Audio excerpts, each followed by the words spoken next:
বিসমিল্লাহির রহমানির রহিম। সম্মানিত দর্শক শ্রোতা, সালাম নেবেন। আসসালামু আলাইকুম ওয়া রাহমাতুল্লাহ। স্যার, বাড়ি ভাড়াটা কত পার্সেন্ট হবে? আসলেই কি পার্সেন্ট হবে, না 1000কে 2000 করবে, চিকিৎসা ভাতা 500কে 1000 করবে, সর্বসাকুল্যে 1500 টাকা বেতন বাড়বে? এই প্রশ্নের উত্তর দিতে দিতে একেবারে হাঁপিয়ে উঠেছি। সম্মানিত দর্শক শ্রোতা, এই যে বাজেট প্রস্তাব করা হয়েছে জুন মাসের 2 তারিখে, তা পাশ করা হবে জুন মাসের 22 তারিখে।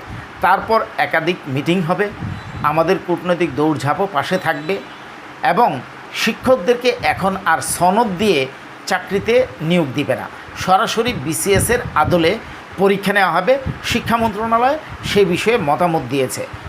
কারণ এই যে সার্টিফিকেট দিয়ে সার্টিফিকেটের মেয়াদ পার হয়ে যায়, বেকার সমস্যা বাড়ে, এই কার্যকলাপে আর এনটিআরসি যাচ্ছে না, সরাসরি পরীক্ষার মাধ্যমেই তাদেরকে নিয়োগ দেওয়া হবে এবং সেই পরীক্ষাটা হবে বিসিএসের আদলে। যদি বিসিএসের আদলে পরীক্ষা হয়, বেতন কি সে মান্দাতামূলের হবে? নিশ্চয়ই না। এত ছোট মনের চিন্তাভাবনা করার কোনো সুযোগ নেই।